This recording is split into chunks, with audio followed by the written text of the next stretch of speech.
afternoon. It is 2:41. And I'd like to call the meeting to order, starting with the roll call and Do we have mics? all the time. I don't know how to turn it on either. Yes. Hearing a dispenser board member. Rodney Diaz, otolaryngologist, public board member. Dee Parker, member of the board, speech language pathologist and chair. Christy Cooper, audiologist, board member. Debbie Snow, public member, board member. Karen Chang, public member. And we do have a quorum. Are there any members of the public who would like to announce themselves? I'm Linda Pippert, Chairman of the Board for the California Speech Language Hearing Association. Lisa Chatler, I'm on the board of California Speech Language Hearing Association. And Tanisha Graves on the board's enforcement coordinator. I'll identify myself too. Paul Sanchez, Executive Officer of the Board. Oh, Michael Santiago, DCA legal. Okay. Shall we go through?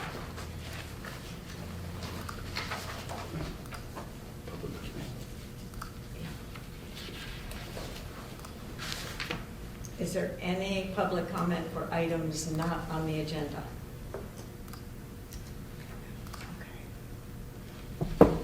We have included in your board materials behind tab number 2, a letter that we received from Tracy McDonald requesting that the board review the current regulations regarding the supervision of the guidelines or limitations on supervising a speech language pathology assistants, and that the board consider looking at the time base and not just limiting it to 2, but for instance, something that would be equivalent to 2 for part-time versus just 2. And that letter is included in your materials. And that's just information.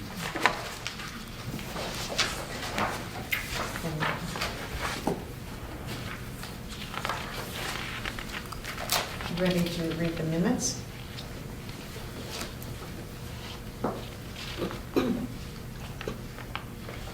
The minutes are included behind tab number 3.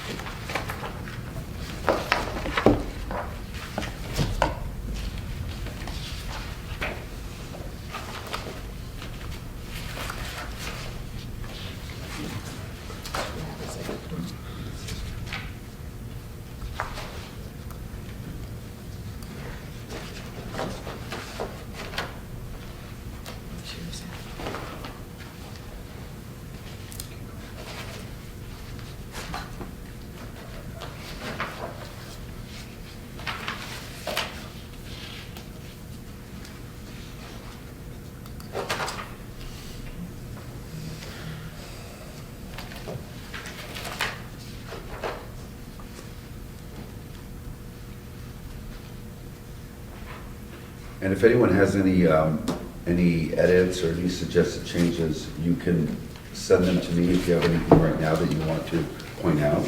Now's the time to do it. I highlighted just for myself. So,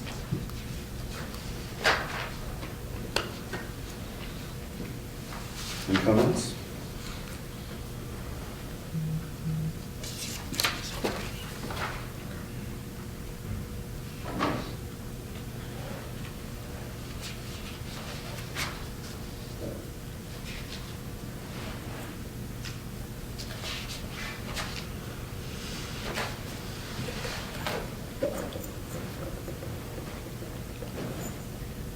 Actually, I do have one. On page 4, there was that spike of complaints, and it's come back down. Yes. Did you have any clues to what led to it? The question was whether we had a clue to what led to the spike in enforcement complaints in the previous fiscal year. What we last reported was that the complaints were within a normal range of what we would expect or what we routinely get in our most recent fiscal years, I should say. And the reason for the spike in the complaints was a particular group of anonymous complaints that we were getting about hearing aid dispensing locations and advertisements. So, it was answered, thanks. Yes.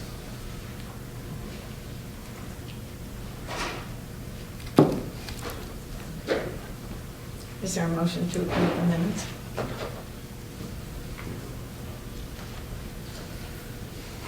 I motion. Second. Okay, it's been, No motion, not approving. it's been moved and seconded. I move to Is it? approve the minutes. You got a third? Yeah, it was- okay. Is there any further discussion? Okay, then we'll vote. And, Yes. Abstain. yes, Yes. Yes. Yes. minutes are approved.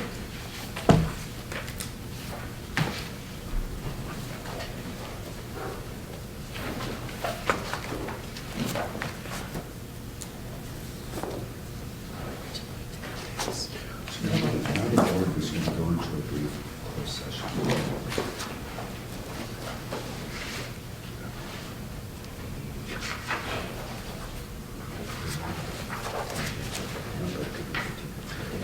Okay. At this point, we'll be going into closed session, and the time estimate is 10 to 15 minutes. Officer report, tab 5.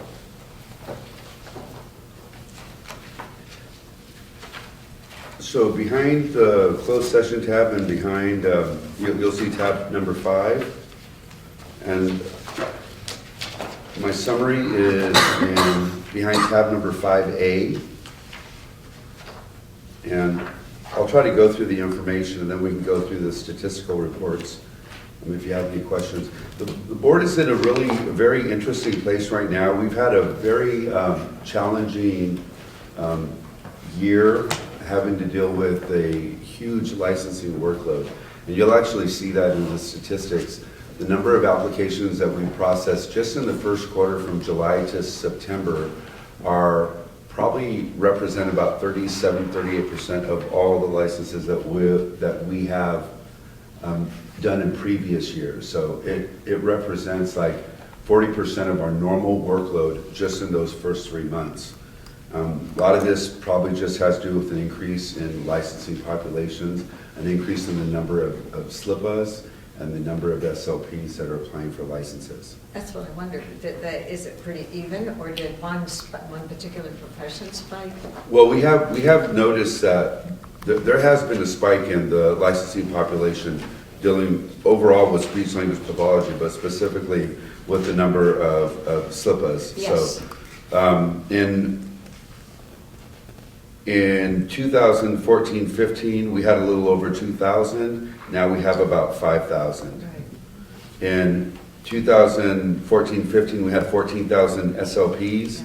Now we have close to 22,000. So those numbers have just exploded. We're also in the process, just before we talk about anything else, I think it's really important for the board to know there are a few things that are coming that are going to have an impact on the board's operations. One is we are getting into our sunset report year. That's coming in 2020. And typically we start working on the sunset report sometime around the spring. What that involves is a questionnaire from the legislature, from the Business and Professions Joint Committees on the Assembly and the Senate side. We provide them with statistical reports. For those of you that were not on the board, it's a book basically that we put together of information, statistical information, questionnaires that we have to answer questions, and it's a great it's a lot of work. I mean, this would be the third one that I go through. It's a great amount of work, but there's also some great benefits to it. One is it is part of overall government transparency and making sure that everyone knows what the board is doing and that we're working. And it's also part of accountability. It keeps us accountable to that committee and make sure that we are meeting not just the mission of the board, but our overall consumer protection mandate. Part of the sunset review process will allow us to also think about those issues that we really need to address or change and bring that up to this committee. And going into it this year, I think we have some issues that carried over from the last time, and we have some issues that we're going to be talking about at this board meeting and future board meetings. So I think it'll be a great opportunity to present those issues to this committee and possibly make some great changes for the board. In addition to that, we are going through our business modernization project. So business modernization is what was referred to commonly as the BREEZE project. And that is not the overhaul, but the conversion to a new database system. We've been using a legacy database, very common in state government, outdated, way outdated by today's standards, and something that we have been wanting to do. Our board was put in the third phase of the original BREEZE project. In the third phase, it was decided that those boards that are in the third phase are not limited to BREEZE and that they should go through the whole business modernization process to make sure that the system that we choose meets the needs of the board and is the most efficient way of doing business. So we have just started getting into the actual business cases, actually looking at going through the business part of it, identifying our needs.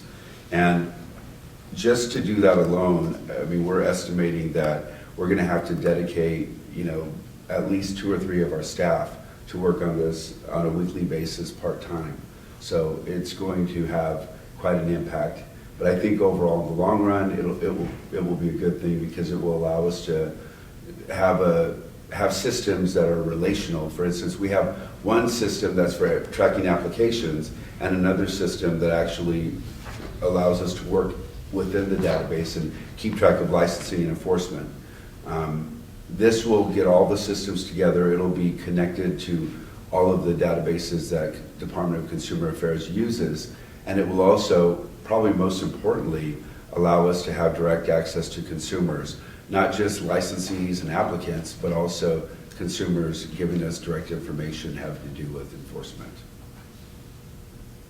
That is a multi-year process. It's something that we are just getting started in 2020 and will probably take at least 2 to 3 years to complete. The other major project that we are embarking on is our office move. We have been housed in the same office probably for about 10 years now, and that office was designed for a office of about 8 PYs, we call PYs, 8 positions. And since that time, we've added, we're almost at 12 people now. I say almost because sometimes you get these partial positions, but we have 12 permanent positions, and then we also sometimes bring in temporary help staff. So we're looking at not just accommodating the growth that we've already had, but we're also looking at our future growth and making sure that we have adequate resources to complete all our tasks and duties. On that note, last time I reported to you that we had some vacancies to fill, and since that time we've hired another licensing analyst who came to us from the Board of Accountancy, and we started training Dustin Kramer. He's been working with the board and seems to be doing a really good job, along with Kirsten Vota, who was hired as our administrative assistant. We have one more licensing analyst to fill. We just advertised for that position, and we created one other regulations analyst position because we have so much work in the area of regulations. Any questions so far on any of the issues that I've discussed? And by the way, the location of our move is going to be still in the northern Sacramento area, what we consider Natomas, and it'll be closer to the Department of Consumer Affairs headquarters, right there on the I-5 corridor. As far as our budget goes, we are limited in the amount of information that we get from budgets at this time.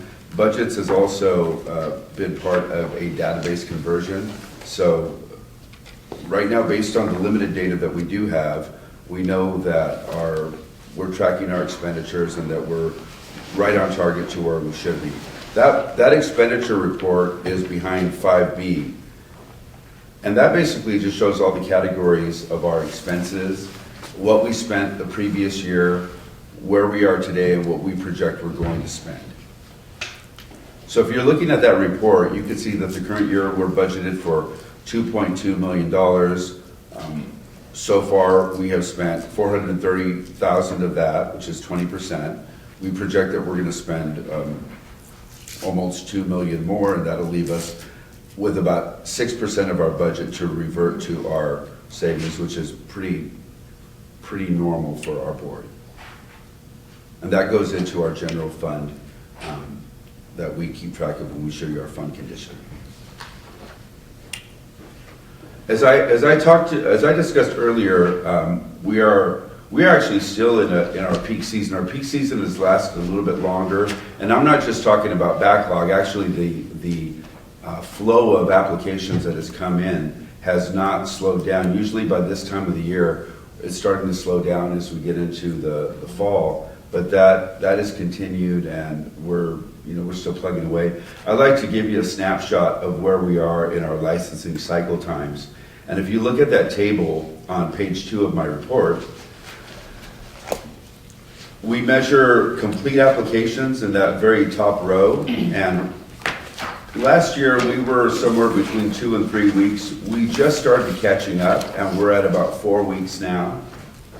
It takes us about 9 weeks to get through a lot of times you get applications that are not complete or are deficient, and we collect the supporting documents and go back and have to pull those documents. So it's taking us a little longer to get through those documents, but we've come up with some solutions to address that. I expect that to change relatively quickly.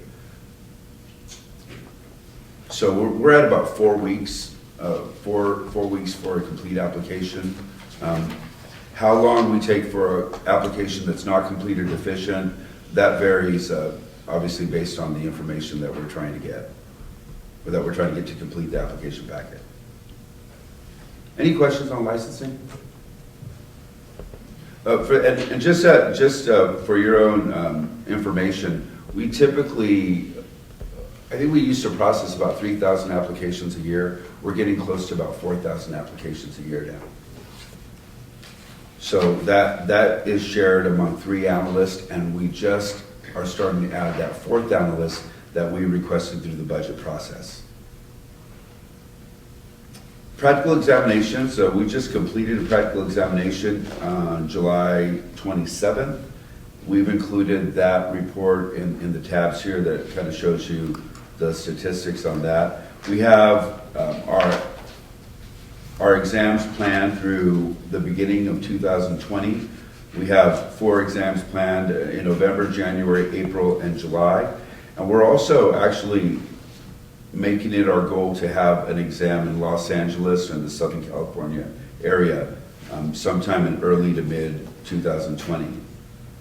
We hope that will help those individuals that are here in Southern California. Unfortunately, because applicants are so anxious, or candidates are anxious to take the exam, even if we offer a Southern California exam, those people that are in Northern California are not going to wait for Northern California. They'll still want to come down and take it.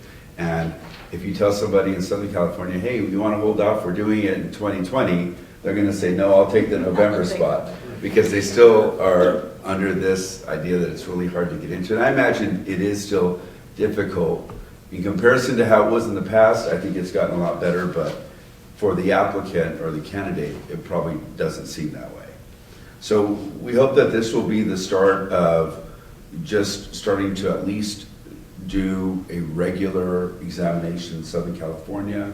We're looking at other models. Currently, how we conduct practical examinations is we have a filing period. It's based on our regulation.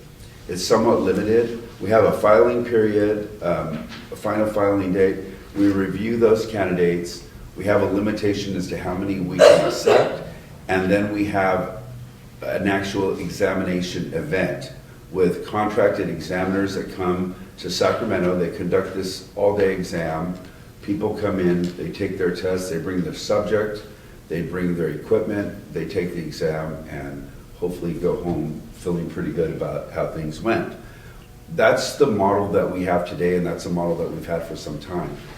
We're exploring other ways of doing examinations, like an ongoing examination where someone can make an appointment and maybe come to our office and take an examination and have someone in-house that actually gives those or conducts those examinations. So we've actually designed our new office to accommodate that with a couple of examination rooms so that we don't have to beg, borrow, and steal or rely on other people for their facilities, which is what this board has traditionally done. We rely on the Department of Consumer Affairs, who also have to pay rent and lease a building, and we rely on other educational institutions who in the past have loaned us their facilities or allowed us to contract with them to do it. So I look forward to exploring new ways of doing this, and I actually think that it's going to make the process a lot more improved and hopefully make it more accessible to those applicants. So is this so is this Southern California exam going to be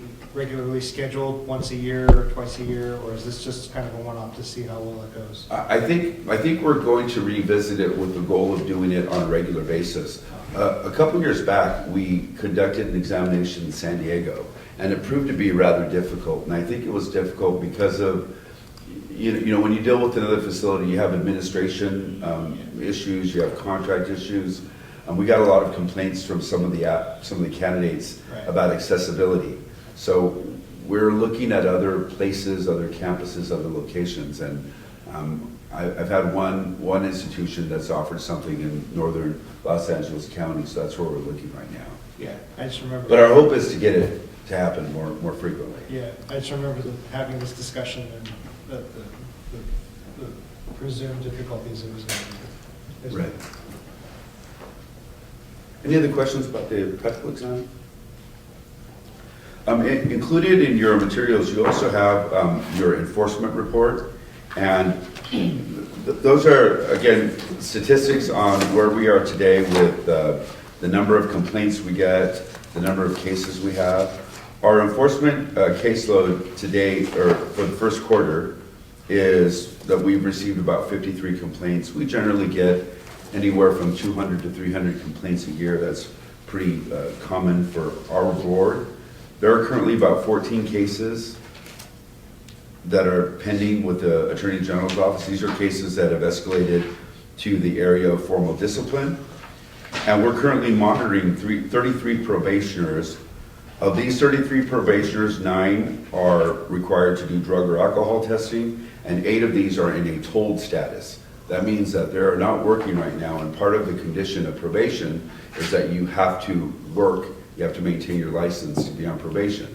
So that means that the time that they're not working doesn't count towards their probation. We call that a tolled status. I've also included, as I always do in your report, the most recent disciplinary cases that we've acted upon. Sometimes we have voluntary surrenders of license. Those are cases that you don't necessarily see because I sign off on those cases. The board gave the executive officer of this board authority to accept voluntary surrenders or default decisions. So I include those in this report so you can see that. And I'll point those out to you on page 3. You have at the middle of that table Kwang Ho Lee, and then 2 rows above that you have Sean Majdi. These are both hearing aid dispensers that have chosen to voluntarily surrender their license. I want to take this time to acknowledge the hard work of one of our staff members. You know, you go through a lot. You work hard to review these cases. And I've been a part of the Department of Consumer Affairs for about 10 years now. I've worked with a lot of enforcement people. And I never underestimate, and I always appreciate the work that you go through, because you have an important job. And that is, you know, as a board, you make decisions about people's futures and the status of their license. Sometimes I see where the importance or the emphasis is in the discipline, but then the discipline involves probation, and sometimes things get lost in monitoring of probation. It's just as important to monitor the probationer as it is to discipline them, because that's the whole point of discipline, to make sure that they're doing their job. I'm very proud of the work that we're doing in probation monitoring. I brought Tanisha here with us a few months ago, and she has really brought to speed all of our probation files. She follows up with the probationers. She will go and visit them, have those interventions that need to take place to get them to where they're complying. And if they're not complying, I think it's very clear that if you're not complying with the disciplinary order of the board, there's going to be consequences. So I just want to commend her for the fine work that she's done for the board. That is the conclusion of my executive officer report. At this time, if you have any questions on any of the summary or any of the statistics, please feel free to ask.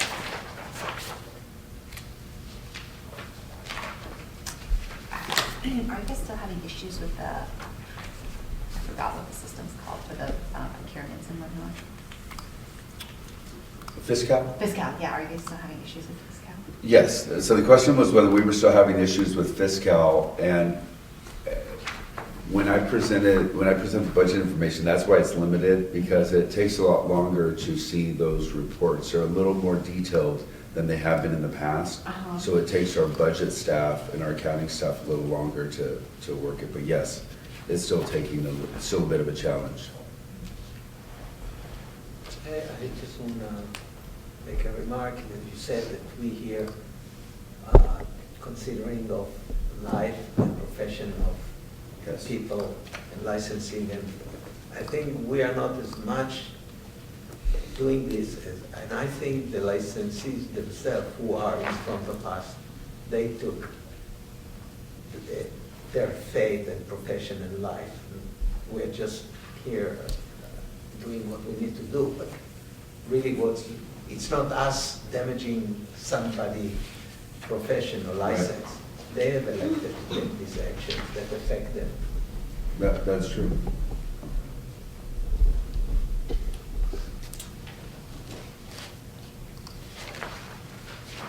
And again, thank you, Amnon, for that comment. The important point that I'm making is the reason we exist is for consumer protection, and you sometimes have to make these very difficult decisions about how to proceed with someone's career, something that they've worked all their life for. Sometimes it means they cannot practice anymore. So I know that you take this seriously. I know that the ALJs take it seriously. So Yeah, we take it very seriously, but I couldn't find it very difficult. I mean, when we decide on cases, I would, at least myself, I was very peaceful with myself with the decision that we took here. I don't know if we have ever kind of things that we don't know what to do with the person. Sure. Any other questions on the report? Thank you.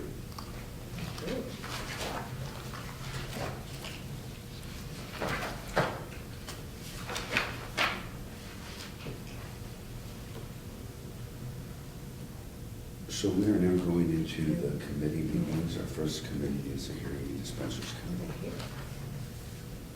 I think we have enough for a quorum.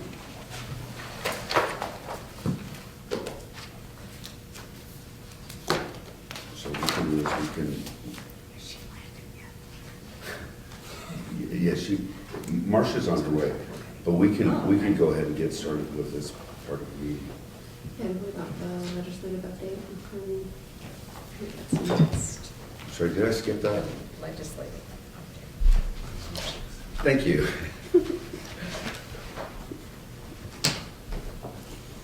not used to giving the legislative update anymore, so I apologize for overlooking that. 6. Yeah, there it is. There it is. Thank you, Dee.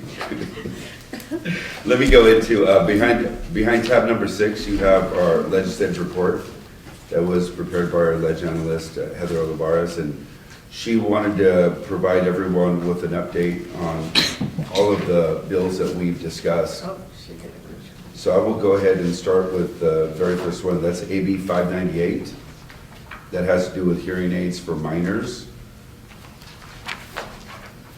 We were told that this is a bill that got farther than what it has gotten in the past. And I know that a lot of people feel really good about how far the bill progressed this year. Governor had some concerns and did not want to, this is tab number 6, yeah. You got to go from the very beginning. Just right after. Oh. It's the first six. Okay. Yeah, number 6. Go, After 5. just before 3. Yes.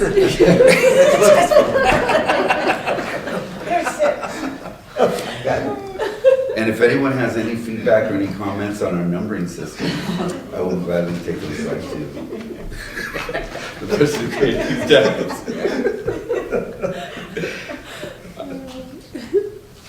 Going back to AB 598, so we were told by that the governor didn't want to necessarily veto the bill, so he asked them to pull it back so that he could address, so they could address some of the concerns that he had. What were his concerns? You know, because we didn't get anything in writing, it wasn't really clear what the concerns were. If I find out any more and I know, I will tell you. But I think that just rather than an outright veto, I think they were feeling like, okay, we want to do this, but we know there's still some issues out there that need to be resolved first. The next bill is AB 1075, and I think that bill is waiting for a signature by the governor. Do you know anything else about that, Phil? Checked yesterday and it was Yeah. still waiting for the governor. Okay. AB 425, that would require that healthcare facilities report any allegation from a patient of sexual abuse or sexual misconduct within 15 days. That would then require the board to investigate the circumstances underlying the report of sexual abuse or sexual misconduct. Some licensing boards have more of these issues than others, and that's a bill that is also waiting for the signature of the governor. The governor's just waiting for a signature or veto. What is the timeline for him to make these decisions? Waiting. The last date is October 13th, so this. Oh, it's coming Yeah. close. Yep. Okay. SB 639, medical services credit or loan would prohibit Healing Arts licensees from arranging or establishing an open-end credit or loan that contains a deferred interest provision. It would also prohibit a license from charging treatment costs to an open-end credit or loan extended by a third party more than 30 days prior to treatment. It would also require licensees that accept Medi-Cal to indicate on the treatment plan if Medi-Cal would cover an alternate medically appropriate service, and that's also waiting at the governor's desk. AB 5, which was commonly known as the ABC test for contractors, that has actually been signed by the governor. And the ABC test for independent contractors is there in that bulleted item under the narrative, under the summary. AB 476, which is a task force to look at foreign trained professionals, would require Department of Consumer Affairs to create a task force to study and write a report of its findings and recommendations regarding the license of foreign trained professionals with the goal of integrating foreign trained professionals into the workforce. That's also waiting at the governor's desk. For those of you that may not be aware, it can be a real challenge reviewing foreign trained applicants, and that's something that the board has needed a lot of help, and I probably should have included this in my report, and I apologize for that, but we have actually been able to get some help on looking at these applications on the speech language pathology side, even on the audiology side. But the great need was on the speech side, and I've been working with some of the folks from Cash, especially Linda Pippert, who's been really key in helping me get connected with the right people and getting these applications moving. We've also we've also discovered some things that I think we'll have to talk more about and review in the future about our own foreign trained applicant process. Any questions so far on any of these bills? So that would follow his signature. Yes, that's also. That would follow his signature agreement, because we Yes. do have more to do. Yeah. AB 1076, current law allows an individual to have certain arrest and criminal conviction information sealed through the court expungement process. This bill would require the DOJ to identify individuals eligible for relief by having their arrest or criminal conviction records withheld from disclosure without requiring a petition or motion. This was actually signed into law on October 9th.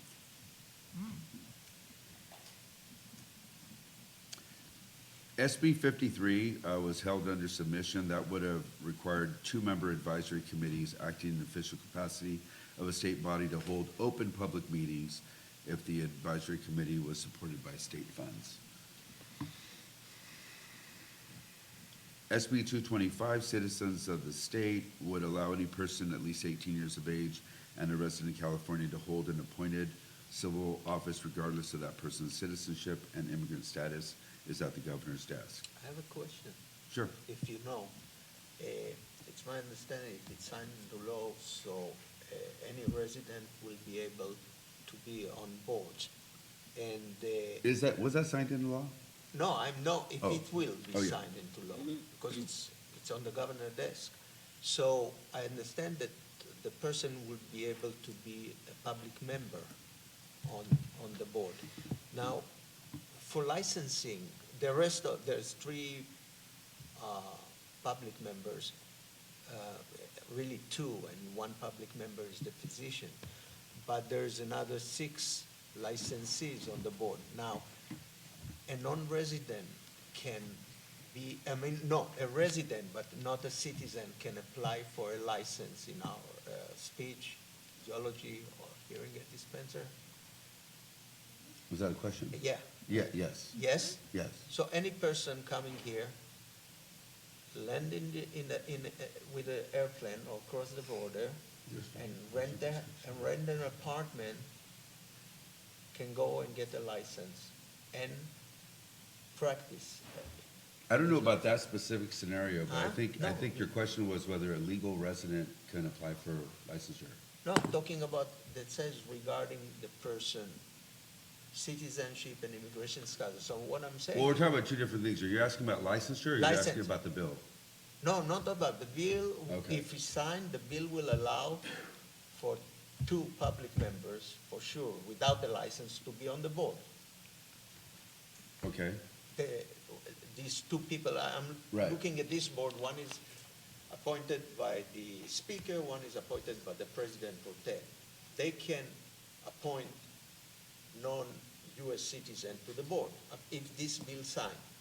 My question about the other board members, they have all licenses, they are appointed by the governor. My question, if you know, if somebody applied to a license to our board, make an application, I and don't. he's not a citizen. I don't Are you know denied? exactly what, but I think it's also off topic, so we probably, I think that's talking about a whole different issue. No, I know. I'm talking about if a person is not a U.S. citizen. Now, I can you understand your deny? question, I just don't think it has anything to do with this bill. Well, it's the spirit. I want to know if, no, because I want to know, because if I'll look- theoretically, I'll look into that for you, if the Amnon. whole board can be of Amnon, non-citizens. I'll look into that for you and I'll answer that question for you individually after. Yeah, okay. Since it's not on the agenda. Yeah. No, I Okay. just wanted to know yes or no.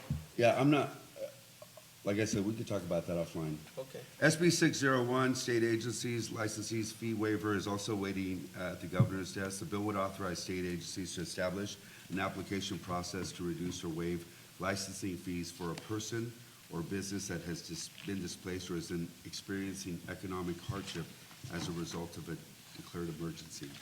That's also waiting at the governor's desk, and that's all I have on legislation. Now we can go to the Hearing Aids Business Committee. I was hoping that would buy some time from our show. Good job. So we should probably take a break right now and then make sure that everybody who's on the Hearing Aid Dispensing Committee knows who they are so that we can have that meeting. And since I don't have Brienne here, who's my, who keeps track of that for me, I can tell you who you are. It's Amnon, Marcia, Christy, Rod, and Karen. I know that I'm on it. I knew that I was on it. You knew you were. I knew that I was on it. I knew you guys were.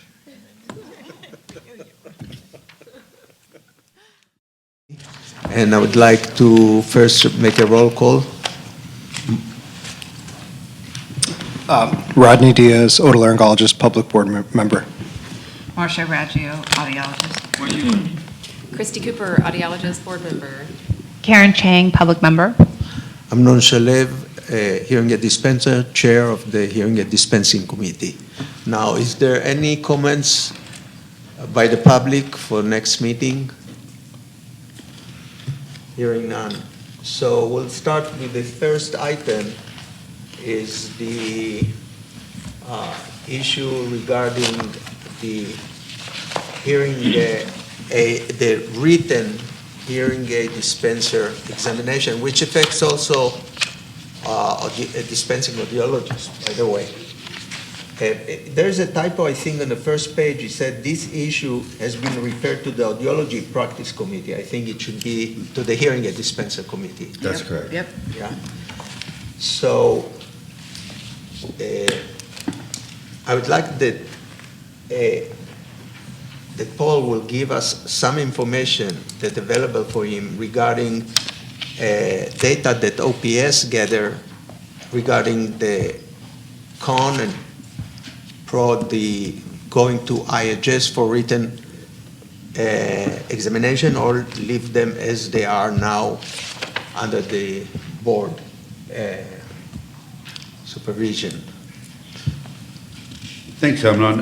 Well, as you all know, a written exam is required to dispense licenses in California.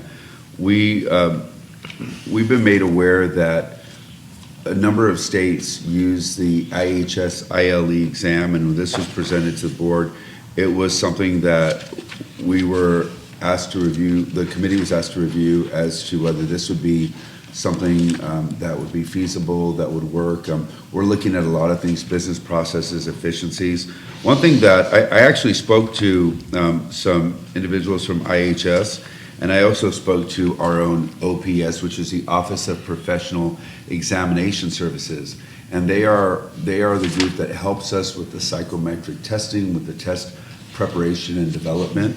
And I first wanted to know more about the exam that was offered by IHS and how if they had worked with other boards on and what process they went through.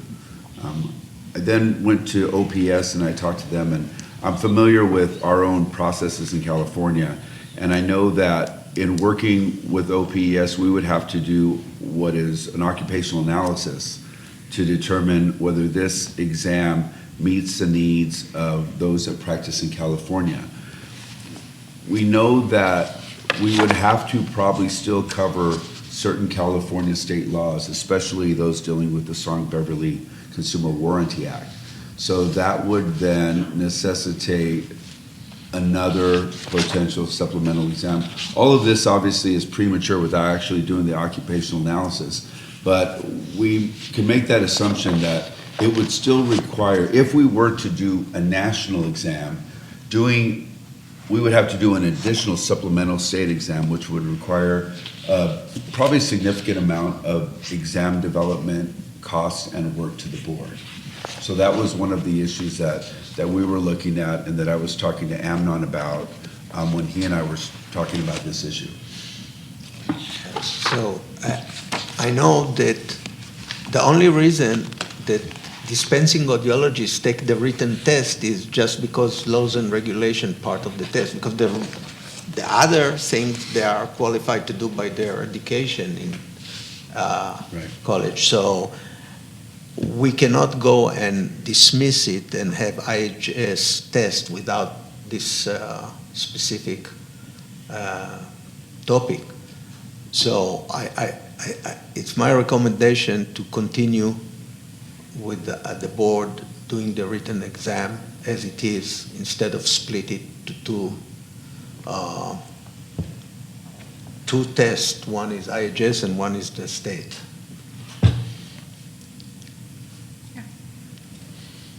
Anybody want to say or have a motion? Well, I kind of agree with them on that we should leave it pretty much the way it is. But we did talk in the past about amending that, and maybe that's what the plan is anyway, to include more about laws and regulations in California to that, because we thought that since audiologists are well-trained now in all of these areas that are particularly under that, we even talked at one time about making it all about laws and regulations for audiologists. I don't know if that's two different tests, and that opens another can of worms. No, I actually think that's a different topic. As far as It is. looking at the exam, that's something that I can talk to OPS about and maybe involve Amnon in that conversation, and then decide how we want to move forward to ensuring that certain things are covered in that exam without compromising exam In which security. exam?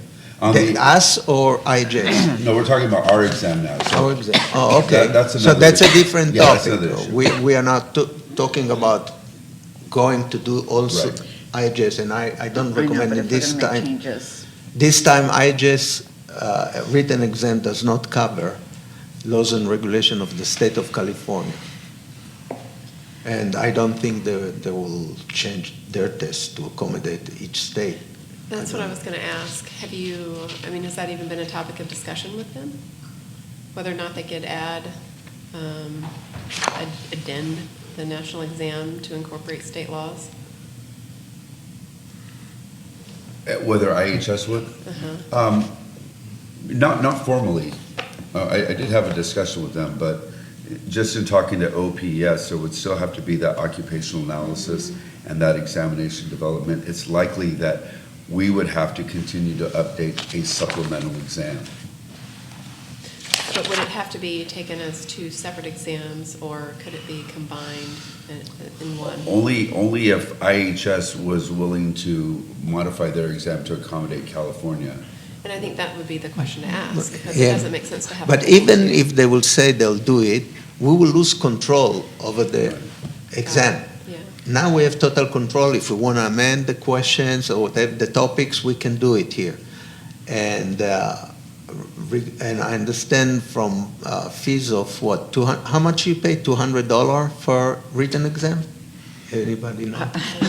So I think it doesn't, I think it's we get paid for it, so it doesn't cost us money. How often are the written exams changed?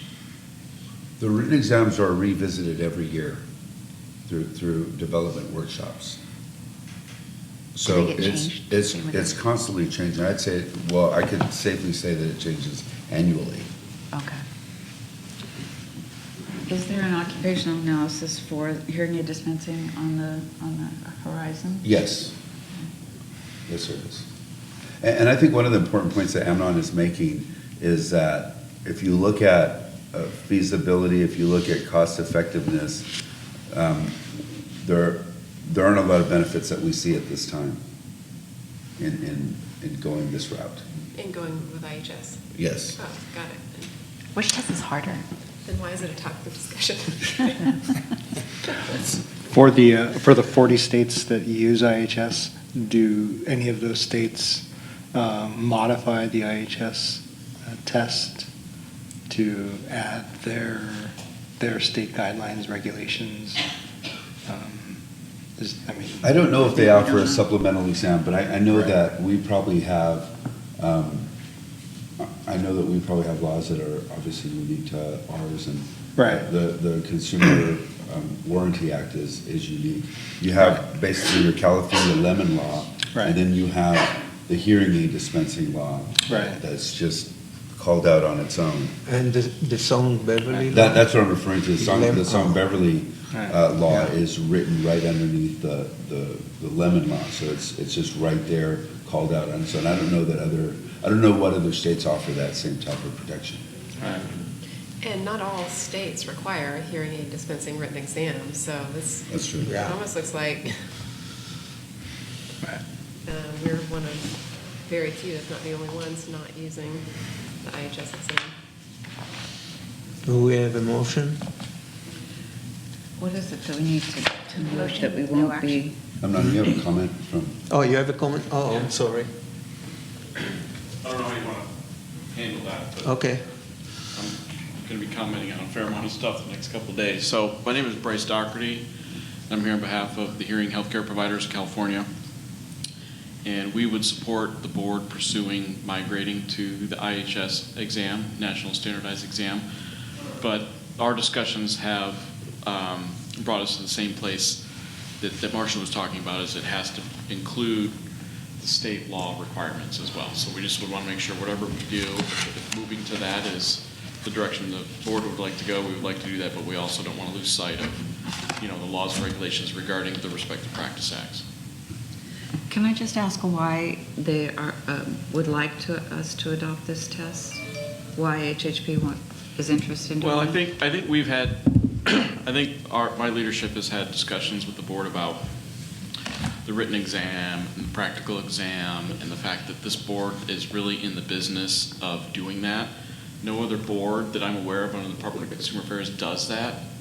Medical board, you have to pass the USMLE, all those different series.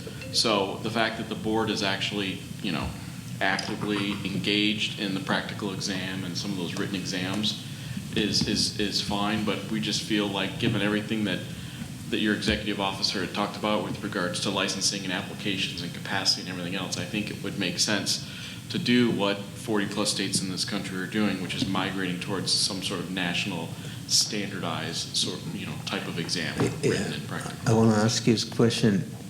Is there something that HHP found that is obstacle in the written exam? Any reason? Is there something wrong with our managing the written exam? I don't know. I don't know if there's our specifics. I think it's a function of the fact that there are, with regards to IHS, there are distance learning programs. There is a bevy of support and study work that can be done through IHS, which is a little bit, more standardized. I don't know. I could try and tease out whether there are specific things with the state's written exam that are obtuse, but I think moving towards some sort of standardization at the national level would make sense from a hearing aid dispenser perspective, because we in California aren't afforded the ability of having training programs and those sorts of things. So a lot of the education training, as you know, that folks get is through IHS and through some of that distance learning work. But do you have any suggestion or solution to incorporate in IHS test the rules and regulation of the state of California?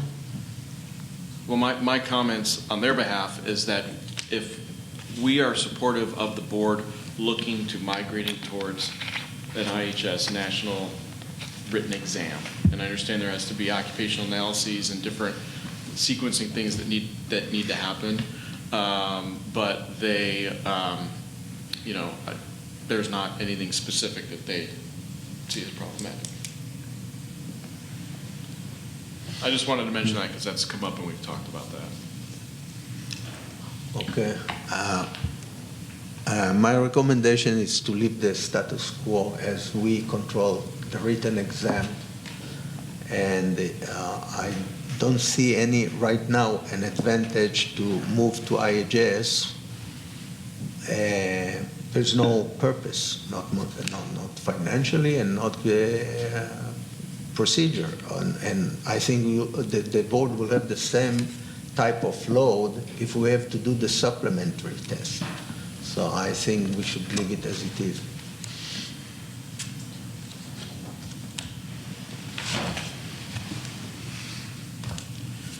So I need a motion.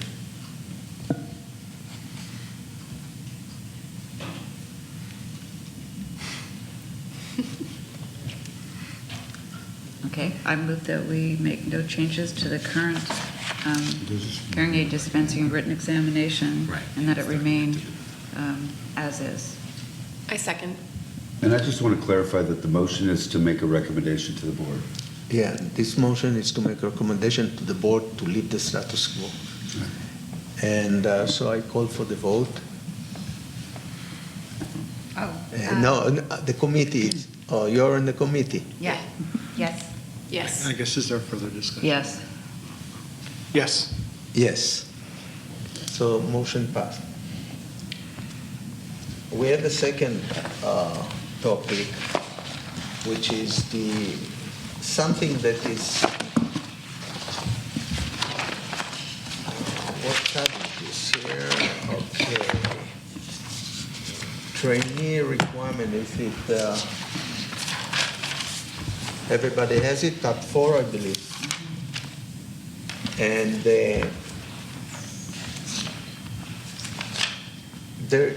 this was in a bill that was dropped, so I don't know how much it's relevant. We just can give us, I don't know, do we have to vote on this, Paul?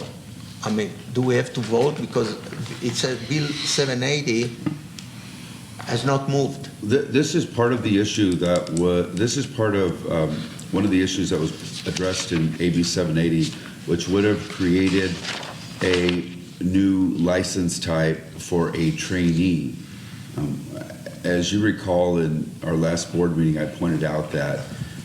But it's even weird than this, because it says this bill would create the apprentice license as an alternative pathway to hearing a dispenser licensure, but not as a requirement. Correct. So it's.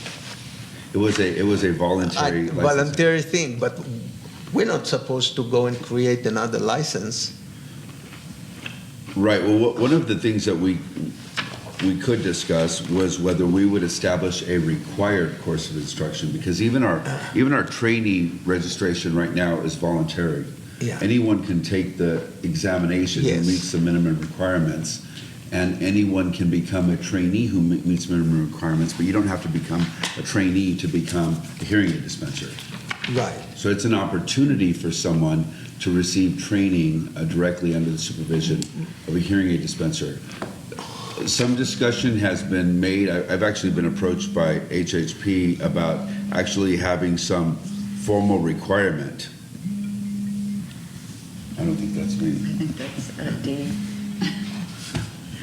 That's not me. Somebody It'll here. stop soon. I'll leave it alone. Okay. So whether we should entertain establishing a required course of instruction. By establishing a requirement that is not mandatory. Well, I think that if the board were going to propose establishing something, it should be mandatory. Otherwise, yeah. So, and I want to remind everyone that the board has actually put together some language on hearing aid dispensing training supervision that I think, as executive officer, I feel really good about the ability to do my job with regulations that allow me to enforce consumer protection. So once we promulgate those regulations, I think that will help us from the standpoint of oversight. But what this would do is this would actually, we're entertaining establishing a required course of training because we have that authority. but then we have to have OPS develop a program. What is the training? Who is qualified to train and all this stuff? So that's and then we'll have two type of we have hearing aid dispenser and we have hearing aid dispenser trainee today. Now we'll have three type of license. It's a lot of expense. Yeah, I don't really know what the structure would be, but I think that there, this is an issue that was put out there. I brought it before the board as being proactive to address one of the issues that was in AB 780. I haven't gotten really strong feedback in favor of doing this. Can you come Maybe because it's a requirement, but I have to ask you. sure. It says here in the notes that the board has solicited feedback from the hearing healthcare providers of California, but has not received any formal comments regarding this issue. Do you know where does it stand there? So Bryce Dockert again on behalf of Hearing Healthcare Providers of California, also the sponsors of AB 780. I think there's some confusion. What we were attempting to do with that bill, there are two pathways by which you become a licensed hearing aid dispenser in California. You pass the test, or you go through a trainee program. I think there's been a lot of discussion at this board, and there is some concern, I would say it's concern among the profession that the trainee requirements are a little lax. Only need supervision 20% of the time. So 80% of the time there is no supervision for trainees. Again, hearing aid dispensers, as you know, is an apprenticeship-based profession. We don't have any educational and training programs for hearing aid dispensers in California. So our thought process around that, I know you've already dispensed with the written exam piece, but is trying to standardize and nationally standardize the education and training of hearing aid dispensers. So the written exam is one piece. The second piece, our concept in the bill, which I think there was some confusion, was to eliminate or supplant the trainee requirements for an actual apprenticeship-based program. And there are those programs that are available. IHS is another amazing resource with regards to that. So I want to clarify for the board, our intent was not to create another class of licensure. Our intent was to create, maintain the existing licensure for hearing aid dispensers, but to supplant the trainee requirements for an actual apprenticeship-based training program. We will differ from the board on making that a mandatory requirement. So That's what I was gonna ask. what they feel very strongly about is, eat an elephant one bite at a time. So we would support the board pursuing and looking at pursuing whatever check boxes need to happen on a national standardized written exam, and also looking at ways to explore a nationally standardized actual apprenticeship program and what that looks like and what sort of supervision is required and what sort of things can they or can they not be doing, because there are folks in our industry that are abusing the ability of using trainees. And I think the board is well we are aware of working those and we are working to close these loopholes in the trainee in this. And our solution, which we sponsored in AB 780, was to try and look at formalizing an apprenticeship training program. But if you make it mandatory, our opinion is that is a barrier to entering the profession. Then you have issues around grandfathering, existing licentiates, and what have you. So our hope is that if there is an apprenticeship program that is purposeful and deliberate and makes sense and people understand it, that individuals, people in the profession would only want to hire people who have gone through those sorts of programs. But eventually all trainees or the ones that are going to be trained as an apprentice will have to pass the same written and practical exam. So why don't the private market and the provider association will go and create outside of us training programs for people to be trained, nothing to do with us, because when we will get eventually the people coming to the exams, they can come from training program, they can come trained by their parents, and they have to pass the examination.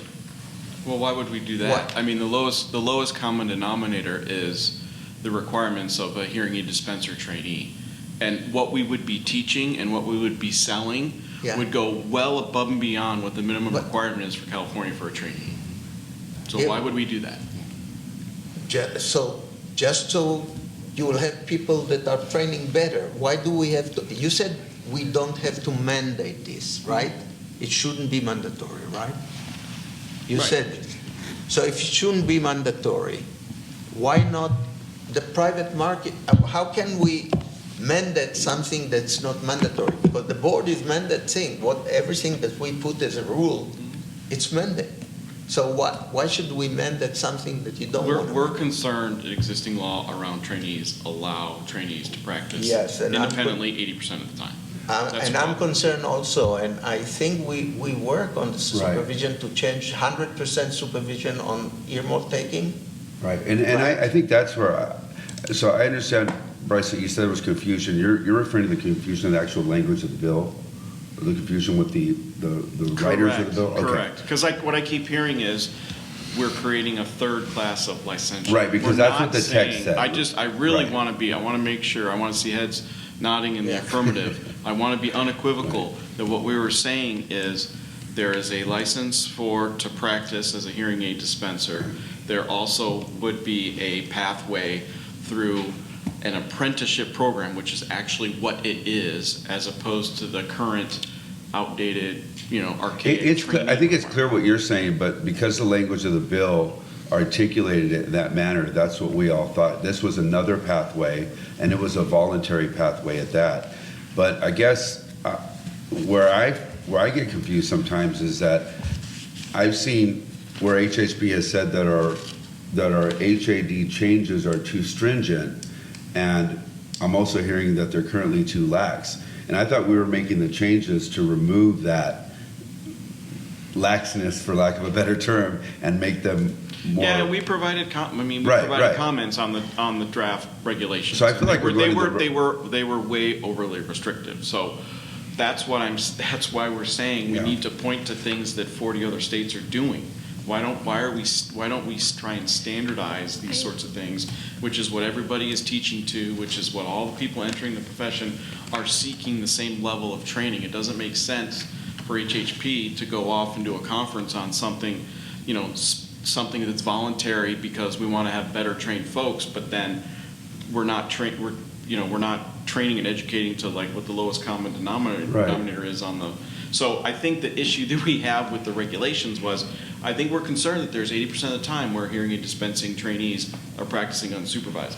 But the language in the draft regulation we thought was an overreach, and we provided a lot of comments on that. And I don't know where that sits or if that's tabled. Well, that language has been approved by the board, and it's in the queue of rulemaking files to move forward. And when we get to that point, there will be a notice for public comment. But back to this actual topic, I guess then my question would be, what would be the purpose of writing a bill that says you can become a trainee or apprentice if you can do it anyways without the board writing it into law? If it's just an option and a voluntary thing, then they can do that now, right? And they're doing it, apparently.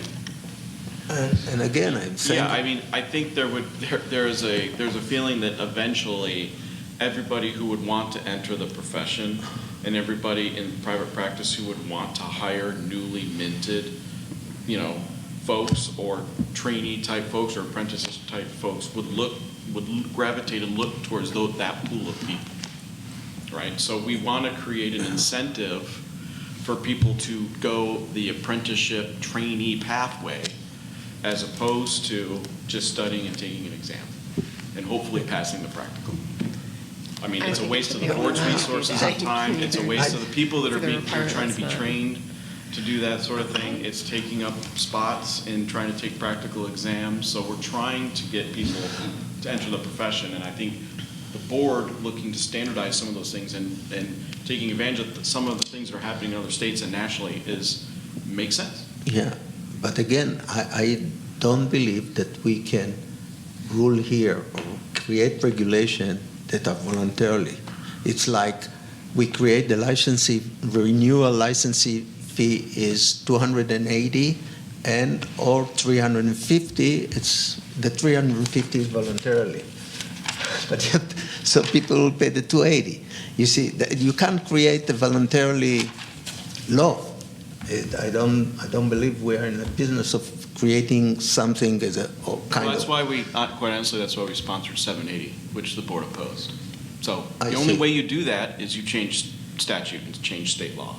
And we were willing to have an honest intellectual conversation with the board about how we get there, and trying to, incorporate trainee requirements and apprenticeship requirements. I don't care if you call it a trainee or an apprenticeship. That's what we were attempting to do, was to give the board the authority to do that. And you only can do that by changing state law, But which was the whole don't you purpose of see doing it will, that bill. if we will do a mandatory apprentice program, if we will go and new bill, mandatory apprentice program, and we have to go and think about all the requirements, don't you think it's a little bit tougher to get into the profession with the new law than now?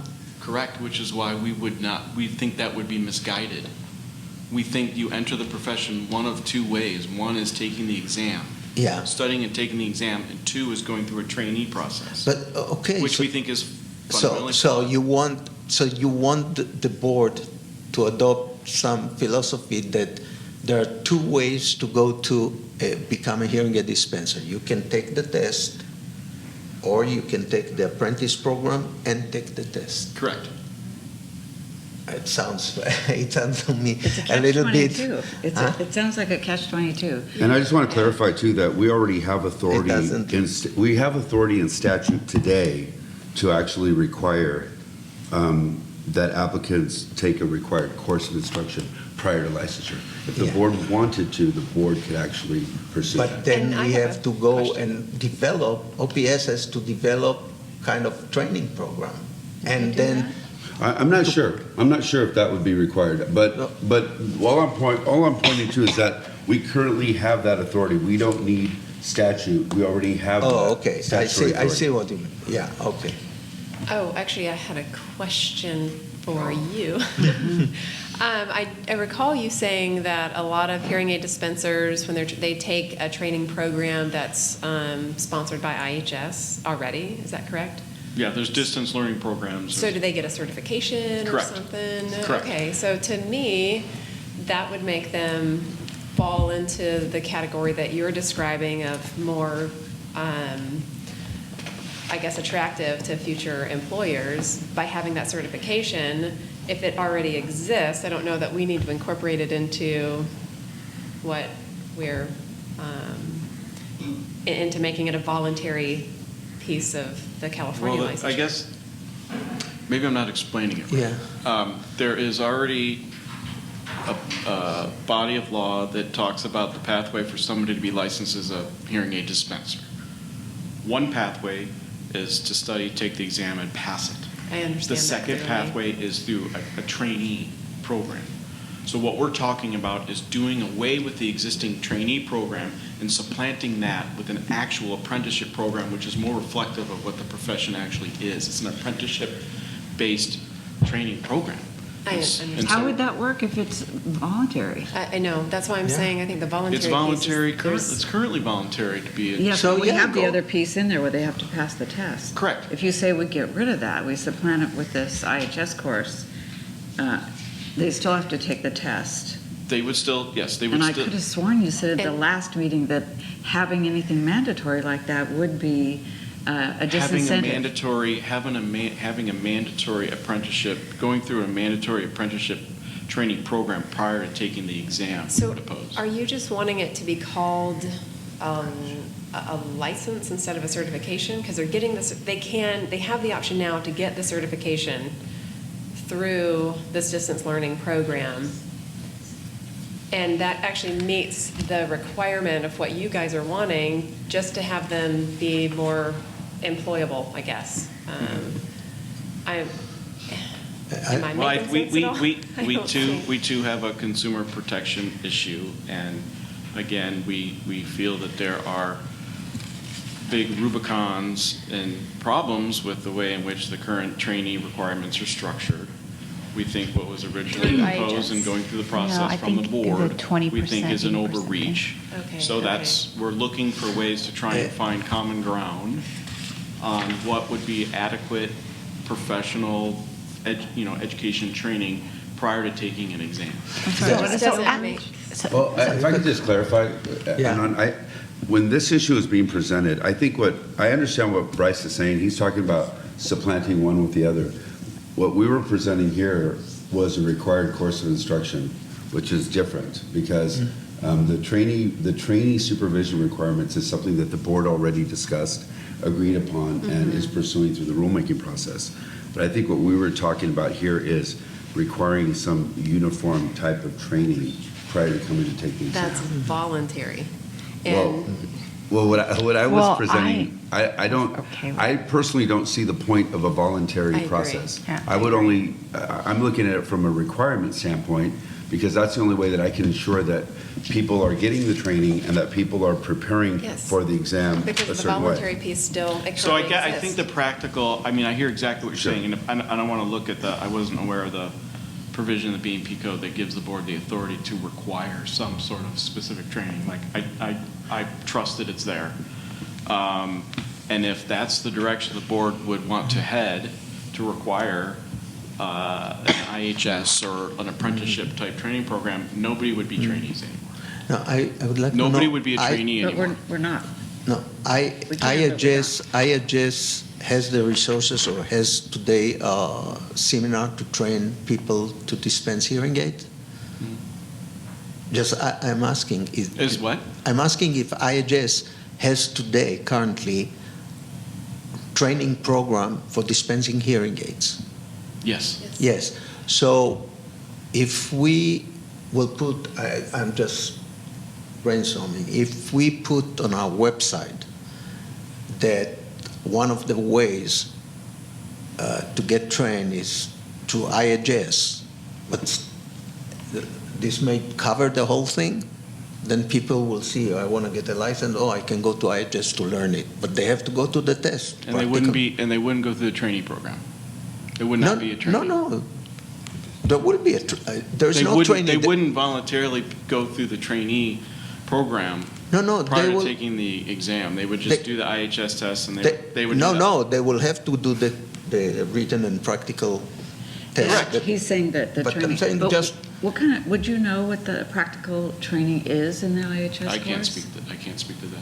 Yeah, I because don't know. that's a worry, because the traineeship now, while supervision is a problem, is a lot of hands-on, face-to-face patient contact. And This course, I'm not clear how that would work, and that's essential, I would think. And Marcia, I don't know if you remember or not, but this topic came up, I think it was Joe who presented when we were discussing adding tympanometry to the scope of practice for hearing aid dispensers.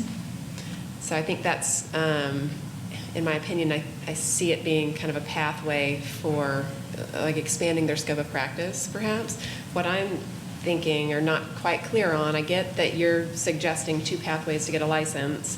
I don't quite understand how just taking a test and then taking a course to take a test, I think it certainly doesn't seem fair. I mean, I think it should be a requirement or not, but your reasoning behind wanting it to be voluntary, to me, sounds like what currently exists. There is a voluntary certification program that they can currently take through IHS, and Yeah, am I missing something?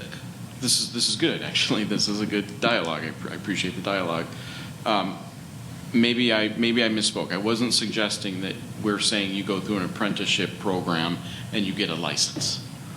No, I Okay, understood. I'm saying if we were interested in supplanting the current trainee requirements to make it more apprenticeship-based, and then you would obviously still have to take the written and the practical exam. However, what I'm telling you is you could become a hearing aid dispenser by just taking the written and practical without any sort of formalized training. So well. Yeah, I know, but Okay, so that's what we're saying. So what I have learned 15 minutes ago was that the board has authority in the Business and Professions Code to require any sort of coursework or training prior to taking the exam. And so if you made that a mandatory requirement, we would have to take that back and discuss it. But if that was a mandatory requirement that you take a specific training program, and if IHS's program or distant learning program would be sufficient, then you would still have to pass the written and practical exam. But what I'm telling you then is you would have a class of trainee pathway that folks would not exercise. Thank you. It will be, yeah, absolutely, there will be a pass. If the apprentice is not mandatory, some people will not go. Trainees. Trainee. Now, yes, but we, the board, we are not prohibit any citizen that wants to get a license. We are not prohibit them from taking any training that they want in the world. If they want to, we are not prohibiting to. We're taking. We wanted. They have to pass the test, the practical and written. We are not telling nobody go prohibit you to take any other things. Okay. This is I mean, the only thing is I think is really to if we can go and talk to HHP and IHS just to put informational link maybe on the website to say to people, look, there is an avenue that you can get training before you come to the test by this and this institution. That's. Are you saying that we would eliminate the current training with the No, new changes? No. No, it's just Everything something on the stays the website, same. like a But suggestion. Right. people asking, and you know, people asking, how can I become a dispenser? So maybe they go to the website and they look for this information, and they can see a link to see if you know that. But they don't have to. Yeah, if you don't have somebody to train you, They can just go take the test. yeah, go. It's not replacing the test. The test everybody has to go, No, but I we're was just at- advising to give Just them as a information. resource for some. Resource. I don't know how many Yes. people do that, how many trainees don't actually go do traineeships with licensees and then take the test. How many people just take the test? Like, No, I don't. I think. We don't No, know. it's hard for me to believe that somebody is taking. Do you know, taking the out of the blue. I would think that it's probably rare. Yeah. Rare, right? Yeah. And usually, and I knew it from years, and Some you know do too. it, that usually a lot of times it's people in the family. Like my son is now doing this. He was trained with us in our office, and so. But you are as a provider has more base of looking who are the people that you're trained. And people who wants to join to be a dispenser, they find an office that will sponsor them, train them, and issue for them a training license. And they could be, those people could be unsupervised 80% of the time. Yeah, No, I think. No, we have already started the procedure that's in the rulemaking to make it 100%. Yeah, We've done it. I think one of the issues that why they're doing the AB 7080 was because of the 80% of the time they were unsupervised. But since we are we're going through the rulemaking and regulations, would you guys be okay with that? Like we changed it to, I guess, 100% of the time. We had major concerns with the trainee regulations. No, I know, With but the new regulation or with the old regulation? With whatever you What we promulgated. proposed. whatever we We were propose. opposed to those. Oh, so we're gonna have public. Because you're going from needing to supervise a trainee 20% of the time to 100% of the time, it's absolutely unworkable. What if somebody goes to That- a board that's not meeting? clearly- What if it's a not member, clear- what right. if a hearing aid dispenser goes to a hearing aid dispenser board meeting in Long Beach? Everybody, the trainees in their office can't come to work that day? Yeah, just to be clear, it's not 100% of the time. Certain tasks need to be supervised. Oh, by the Yeah. way, it's 100% only on Right. Yeah. taking an ear mold impression. Yeah, Right. I remember that. I'm here Yeah. to speak on Sure. behalf of the apprenticeship Sure. program, and I will end where I started, which is we would support the board looking to do something like that. Whether you want to make it mandatory or voluntary, that's fine. We think under the current requirements for trainees is too broad. We think what the board is promulgating is too restrictive. So we want to create incentives for people to enter the profession. We want to create incentives for people to enter the profession and get properly trained, since we don't have formalized education and training programs for hearing aid dispensers in California.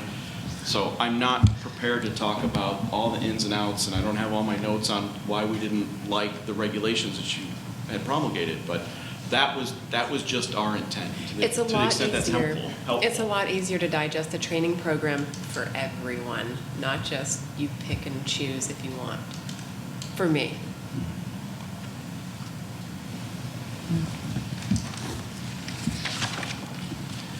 Okay, so I think since AB 780 is not moving, I don't know if can we just table, or do we have to take a motion on this? Table it until there will be a new... I don't think you have to do anything. You can make a recommendation to the board, and your recommendation would be to table it, or you don't have to take any action at all, right? Yeah. Yeah, my recommendation,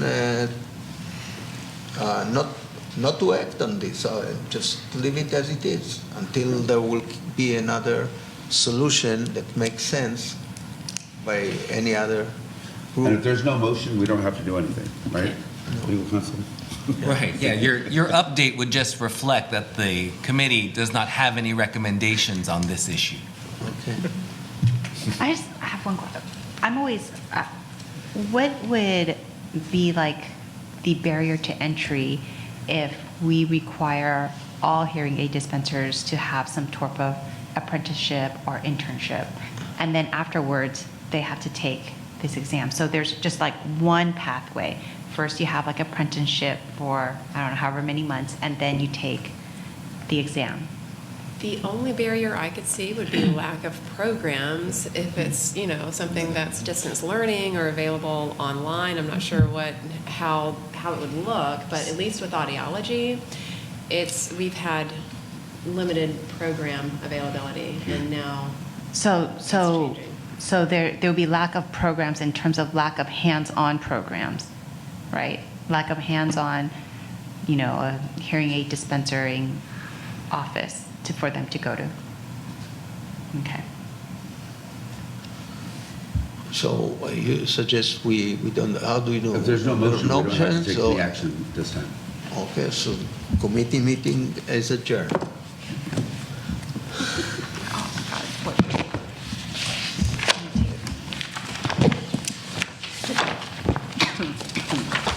Now we can go right into the audiology. I'm not on that one. Debbie, are you on the audiology committee? I think she is. So you guys can rotate. Marcia, Christie, Rod, and Karen. No. You sure?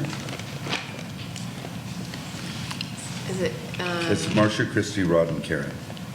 Oh, so Debbie, I guess you're not on. Debbie's on the so SLP sorry. committee. Oh. I'm so Oh, so sorry. now it's the Debbie's on every other audiology committee, I huh? made you move. Yeah? So here. Oh, okay.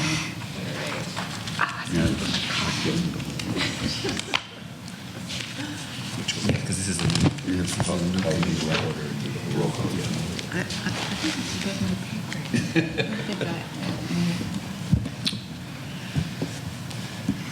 Okay, I'd like to call to order the Audiology Practice Committee of the board, and we need to take a roll for that.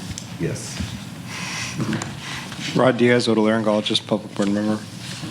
Marcia Baggio, audiologist, board member. Christy Cooper, audiologist, board member. Karen Chang, public member. Okay, so it looks like we're all here. I'd like to introduce the topic under tab 4 for the audiology committee. Excuse me, it's number 3, sorry. As some of you know, we were provided with some correspondence from a practicing audiologist who is, I believe, a specialist in central auditory processing disorders, Dr. Maria Abramson, on behalf of a number of other people, pointing out that the statement that we had, our consumer information statement on our webpage was certainly outdated with regard to this topic. So not only did she bring that to our attention, but also provided some articles that show some recent work that was done that shows the efficacy, the current efficacy. So I was tasked with the plan of investigating where the state of the art, so to speak, the state of the science of this area. I'm not a specialist whatsoever in the area of CAPD. So I spent several weeks talking to people who are experts, gathering literature, reading literature, which amounted to at least a dozen references about it, trying to get a sense of what is the state of the science at this point, but express that in a way that is consumer friendly, in the sense that we're trying to educate the public if they are so interested in doing this, and not make it of interest to particular individuals who have I also learned along the way that there are a lot of individuals with very pointed points of view about it and what tests they think are essential and which they don't. So if you read these suggested language that we might substitute our web statement with, it's in that vein that I'm trying to avoid talking about specific people and specific avenues, but rather just get a general gist of the state of the science. So under tab 3D is that current statement, and you can compare it to the original statement. So Marcia, we're looking at 3B and 3D, correct? Yes, 3B is from 2003, so it was quite old. I'm glad they brought it to our attention.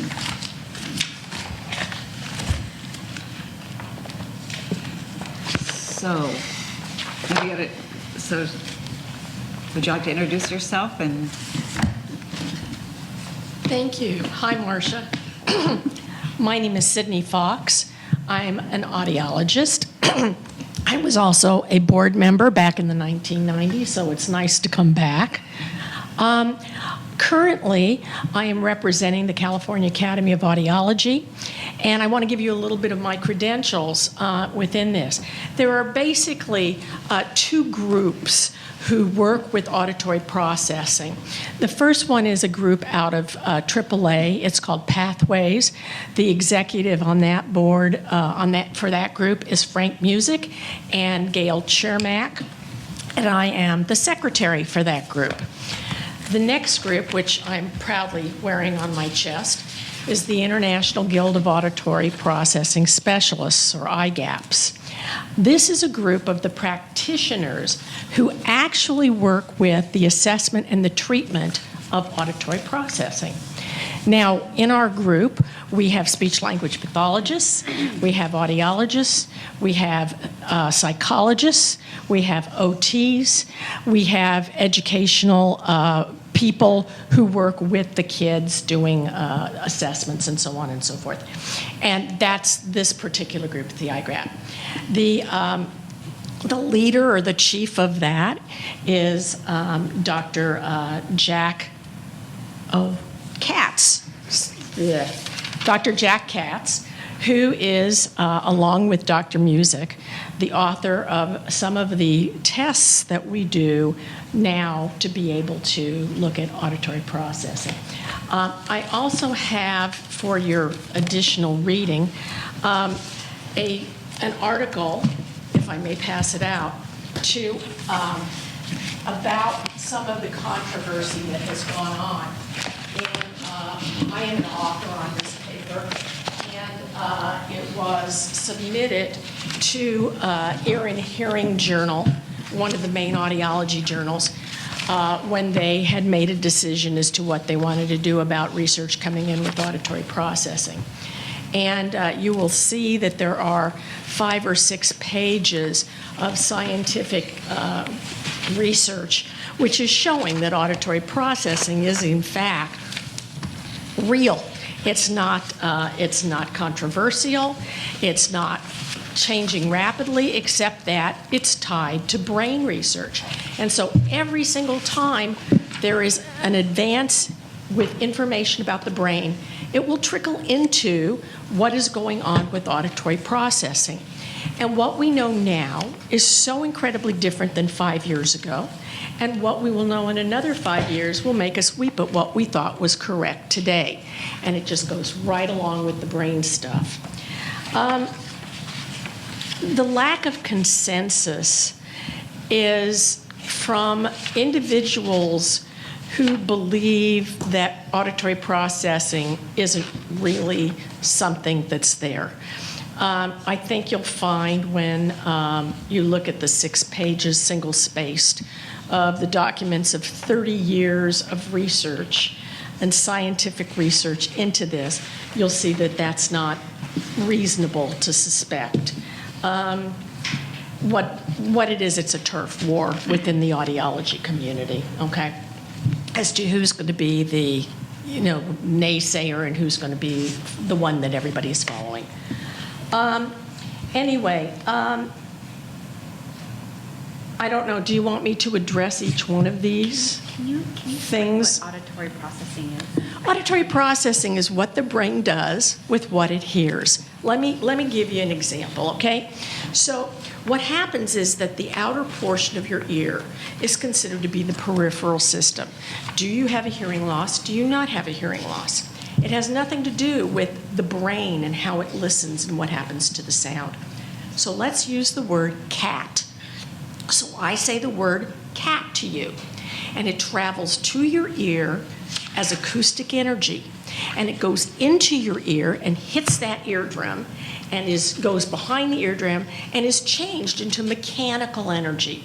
And then it goes into the inner portion of the ear where that snail is, and it's changed several different times, but it ends up as electrical energy. And it jumps on the auditory nerve. Well, now it's not cat anymore, and it hasn't been cat for a while. It's intensities, its frequencies, and its durations. And so it goes into the brain that way, and it's met by a traffic cop. And the traffic cop says, "Oh, you're auditory. We're going to put you on the 405 North to go to the auditory cortex." And so that's what it does. And every time there's an off-ramp, just like a car race, and the pit stops, it gets off. So it can be tuned and it can be processed.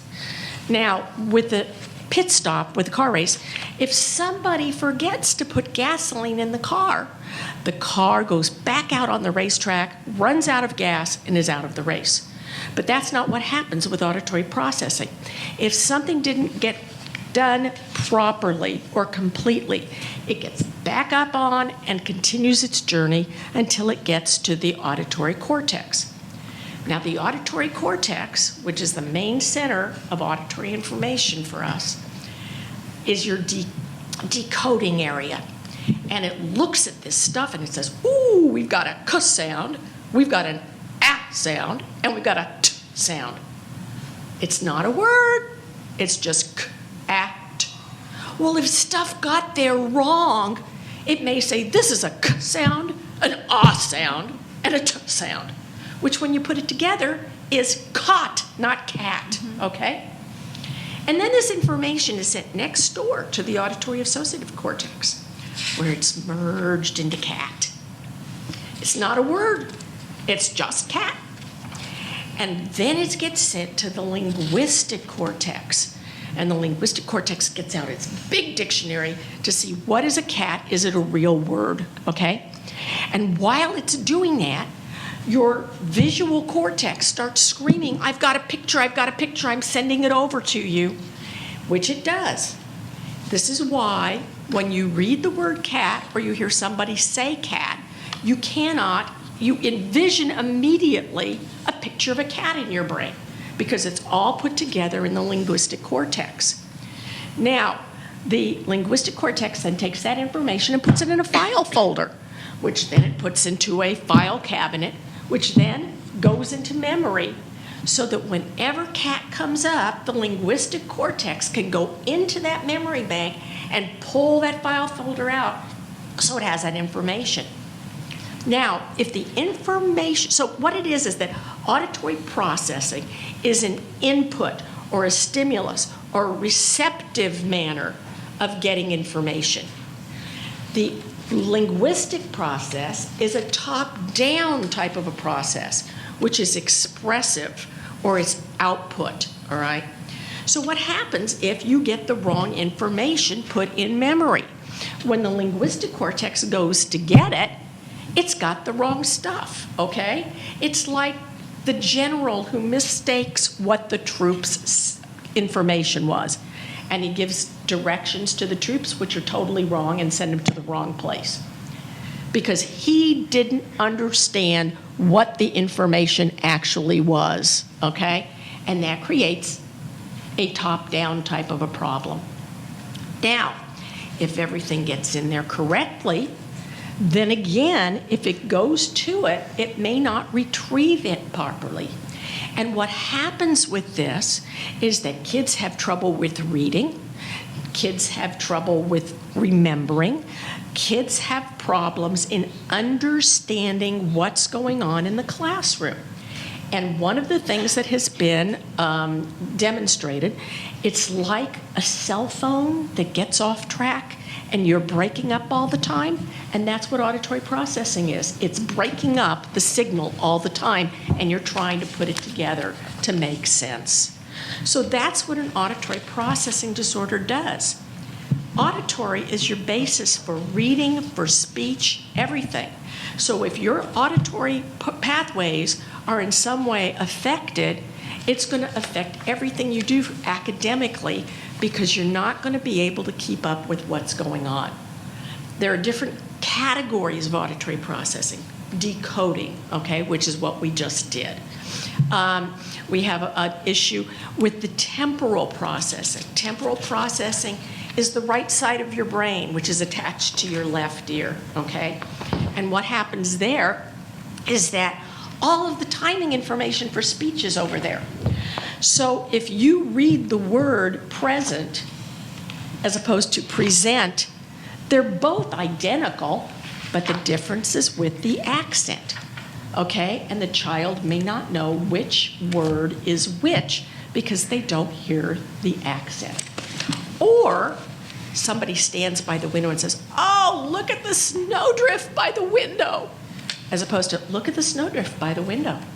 Same sentences, two totally different meanings because of the timing information. So what we're looking at with the right hemisphere is, can the brain and can this area break down the time? Meaning, when you've got a B sound, which is a long voice sound, as opposed to a P, which is short. If the auditory system cannot discern the difference between an 8 millisecond sound and a 6 millisecond sound, then it's always going to be the P sound because it doesn't hear the other sound. And of course, in first and second and third grade, everything is spelling that rhymes. So the child doesn't understand because the brain cannot work fast enough. Another thing is the length of each individual phoneme. Can it identify something that is that short or that long? And if it can't do that, you're going to have reading problems. You're going to have reading problems, you're going to have educational problems, you're going to have all of this different type of stuff. And so what we do is we assess the kids who are having learning disabilities. It's also, it used to be it was this or it was this. And we have found out in the last number of years, couple of years, it's not either or, it's and. All right? Everything is and. So you can have ADHD and auditory processing and visual processing issues and linguistic processing issues and autism and dyslexia. You can have any of those combinations of cortical issues. altogether which is forming a problem for this child or this adult. And the VA is doing a lot of research with the troops that have come back and they've been exposed to blasts, okay? Because they have seen with the fMRIs, the functional MRIs, they have actually seen the breakage in the brain of the dendrites. The dendrites get the information, create a synapse, and then send it across the synapse to the next way station. They've also found through fMRIs that with therapy and intensive therapy, they can actually see the dendrites growing and more synapses occurring. And again, this is in the last 5 years that we've learned this. So it's not an either or, it's an and it's how it affects someone's functioning when they have a head injury or they have not necessarily a lesion, but they have issues with education and with reading and with learning. And that's what auditory processing is. Does that make sense? Yes. Okay. So we're just doing action on putting stuff on the website? That's what I was thinking. Well, we're trying to update our statement so that it's more accurate and more current. What is our statement currently? It's in your book. Oh. I think It's under 3D, I believe. And then what Marcia wrote is on 3D. Oh, okay. 3D. And I read it. So, Sydney, if you think that this statement is inadequate, it doesn't capture something that we should be saying about it that is consumer friendly, then I think it would be helpful for you to provide us with your thoughts about that so that we can see if incorporating it is. Would you like me to do that off the top of my head, or do you want me to consider this and give it to you? That would be better. You said there was controversy. What is the controversy? There isn't controversy. There is was controversy. There was controversy originally, and the controversy was, did it really exist or was it imaginary? And what has happened is the articles that Marcia gave you, this was a response by these 6 individuals to an insurance company who said they wouldn't cover the testing because it was an experimental procedure. And I don't remember which insurance company it was, so I could badmouth them. But this is why you have this one. It was an attempt to show them all of the research that has been done. And the research on auditory processing, interestingly enough, has not really come out of audiology. Some of it has, but most of it has come out of neurology, has come out of brain research, has come out of psychology. Anybody doing any kind of brain research are showing what's going on with the brain waves in the brain being able to transport these sounds and this auditory information. Did I go too long? No, it was interesting and helpful. I couldn't help but thinking as an auditory neuroscientist that your description is well done for someone like Karen who doesn't know what this is about. What I know from the auditory cortical work that I've done and others are currently doing, it is so much more complex than anything you just said. Oh, absolutely. Therefore, excuse me, I dumbed it therefore, down. trying to come up with tests and therapies to address things that are just barely known. And the thing is that it changes constantly. More things come out on the market. And more things are shown to work. And so there's constantly a throw this out and now we're going to use this. Originally, people did not test children under the age of 7. And the reality is the reason they didn't do this was because all of Dr. Music's tests started at 7 and we use a fair number of his tests to be able to determine what's going on with the child. Well, since then, we've got the Scan 3, we've got the ASA, the auditory, oh, come on, Donna Geffen did it, for 4 to 6 0.4. We've got, the caps goes from 5 to 7. So I was trying to avoid that. Yeah, and you can't get involved with that It because just muddies the just water. it's that there are tests available and there are people Right, so- who are versed and knowledgeable in doing it. And what I was trying to do is address their concern, especially this insurance situation. It made it sound like we didn't know much about it. It was still very controversial. There's nothing you can do about it. So my goal, after reading everything I read about it, was to write new language that said, we do know what it's about. There are a number of avenues. Yes, maybe we don't know everything, but we know a lot more than we used to.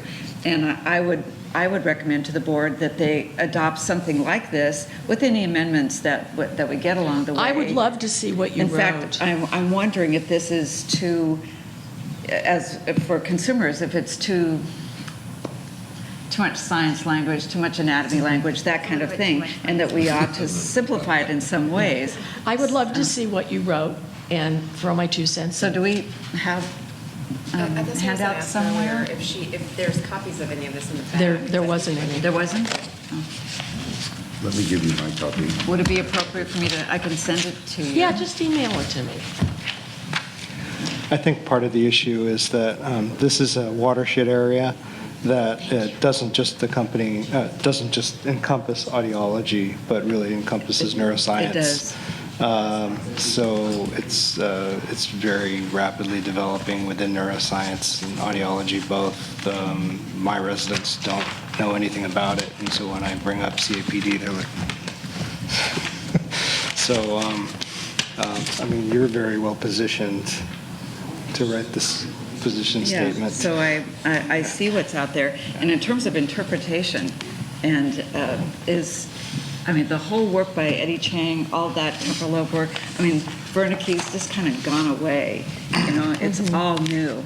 And Nina Kraus has really thrown a lot of wrenches in it because of what she's doing with different types of things and her being able to visualize the brain waves through the brain stems using the speech portion for a stimulus, and the fact that she has been able to show how the brain, this is fascinating, how the brain mimics the sound that it's hearing. And so you can take a sound, rock music, a symphony, and you can reproduce it in a measurable envelope within the brain, and you can hear it. You don't hear it as clear and distinct, but you know what it is, having been given the what she's trying to reproduce. And so there's so much stuff that's coming on, and it's just so exciting. And I would really love for the board to be able to put out a nice statement that says basically it's science, it's the brain, it's evolving. And I hope it does that. So I appreciate any feedback you'd like to provide us with. This was the issue where one insurance company wouldn't pay for this type of service, right? I think it was Blue Shield or one of them. But one of my things is, I think what happened was they just looked at the definition of audiology on our website, and it didn't include central CAPD. Yeah. So can we just include that on our website, and then we're... Kaiser benefit.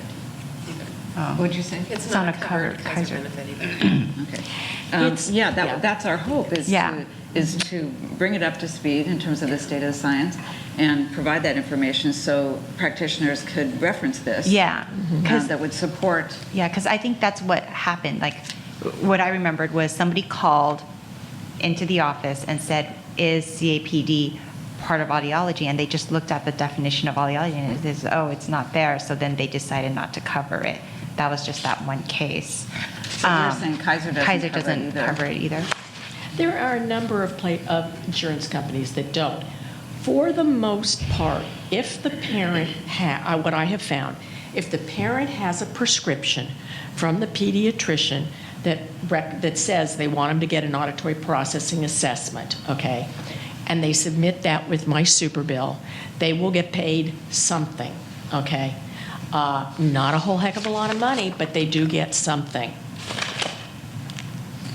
So I don't know if there's others. I really would like to have the board's feedback on the complexity of this. Should it be ameliorated in some way that makes it more readable to the public?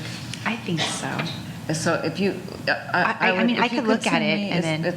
Can I recommend to the board that we would solicit feedback on the current document from whomever wants to provide that, and we'll try to incorporate that into the stream, especially any board members who are unclear on what this is even talking about. So tab 3D is your proposed amended statement for the website? Okay. So it's walking a fine line between what the consumer should know, what insurance companies should know, and what practitioners would like it to say, and still being honest and forthright about it, and not say, we have the answer here. You know?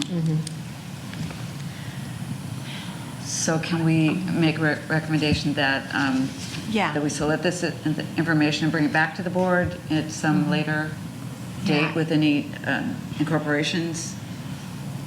I move to take a look at the notification on APD and make changes to it to make it more consumer friendly for layman's terms, and then have welcome any feedback from outside. How can we get other feedback from people from like Maria Abramson, for example, or anybody else on that who sent the original letter? Oh, that's easy. I can do it. I know you can do it. I can give you all of the emails, and you can contact them from the board.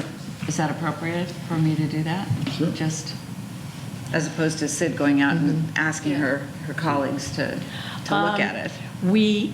California is one of the lowest represented states in doing this, okay? The majority of your people who are doing auditory processing are people on the East Coast and the Midwest.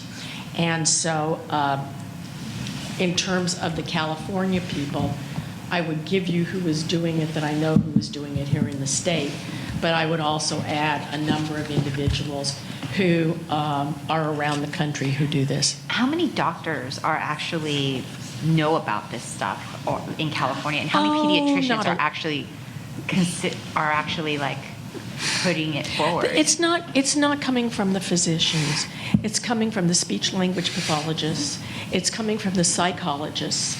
It's coming from the schools who have gone through all of this stuff and who've said, the psychologist says there is suggestion of an auditory processing problem. And how many children do you estimate have this? We think that up to 7% of 7 to 10% of the learning disabled population have it. So of the learning disabled population, 7% have it. 7 to 10%. 7 to 10%. Okay. And that number is starting to go up. Because you guys understand it more, or? Because we thought, for example, if you've got ADHD, that's all that's wrong with you. And no one thought that you could have auditory processing in addition to ADHD. Okay. So all these core morbidities are coming through now. And so we're seeing that it's not exclusive. And it's a comorbid condition that goes along with autism, that goes along with ADHD, which goes along with dyslexia, which goes along with visual processing, which goes along with linguistic processing. I think I forgot one. Emotional disturbances, okay? Just right there. Some motor disturbances, and we found some information suggesting that there are some auditory nerve fibers in the cerebellum, which we didn't think that there were before. So emotional disorders, sensory disorders, where the kids can't stand things on their skin, all of this could be tied, in addition to that, again, to auditory processing.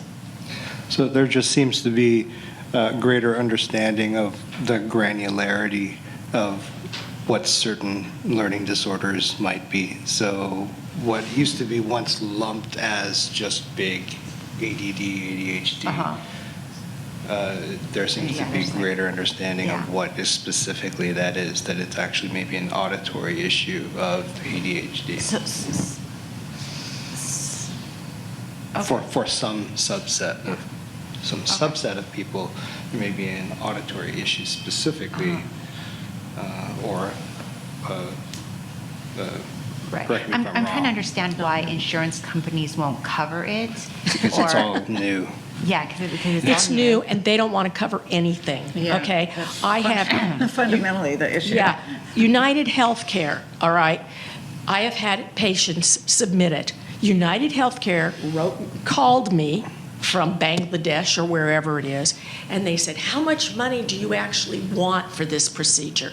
And I said, what I put down. They said, suppose we give you guaranteed $550. Would you take that? And I said, no. Well, then what they did is they refused to honor it, or they kept it in limbo for so long that the parent finally said, to hell with you, I'm not following it through. And that's what's happened to a majority of my patients. They have been so put off by the whole thing from their insurance company, which is what the insurance company is trying to do, so they don't have to pay out anything, that they just dropped it, and they've ended up paying for it out of pocket. And CAPD has to be done by audiologists. Yes. Not neurologists. The testing, well, because the testing is auditory testing. Oh, okay. You have to have an audiometer to be able to do this stuff. But again, it is a watershed area, so. there's- And we all help each other. Right, so you have an audiometer to do it, but then you also have, like, you need like a neurologist, right? Because it goes into the brain. No. No. We give you the diagnosis, and we tell you what specifically we think is wrong. When we're doing the test, when I'm doing the test, and I get a lot of them from the public schools, I say I have to have the educational psych evaluation, I have to have the speech and language evaluation that you did on this child, I have to have the OT evaluation, and then I look at what they all found to see if it can be melded into auditory processing, or if there's any way to look at the similarities that my auditory pathways are causing for their particular problems. Okay. So I moved to, I moved to change some of the wording on what's currently on the website, and to have some direction from members of the public in the audiology arena, or audiology field. Would you like me to give you some of my patients who would be willing, their parents who would be willing to comment on this?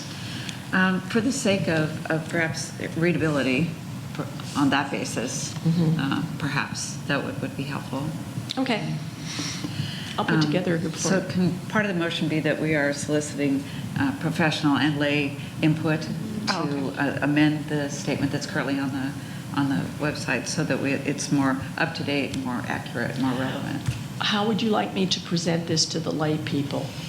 Do you want me to give them the original one and say, what do you think is wrong about this, or what do you not like about this, or do you want me to give them the potential new one? Maybe that's a second step, actually, that I would solicit input from professionals like yourself, board members who can read it, and then once we have something homogenized there, we can then ask for more lay input for our close to our finished product. But something like 1 page, not like 10 pages. It currently is 1 page. Yeah, and yeah, this yeah, was, but this I'm was saying- meant to be if I used, but I think this needs to be cut down. It just was trying to capture every thought from everybody. And you did a very good job on it. So, so look it over. As a scientist. You do a very good job, Marcia. So can I second the motion? She made the motion, you made the motion. She. Sharon made the motion. Okay. She. I second. Okay, is there any further discussion? Okay, shall we vote? Karen? Yes. Accept the motion? Yes. Yes? Yes. Okay. Thank you all. Thanks, Sydney. What was that? Public comment. Can I get a CU for this training?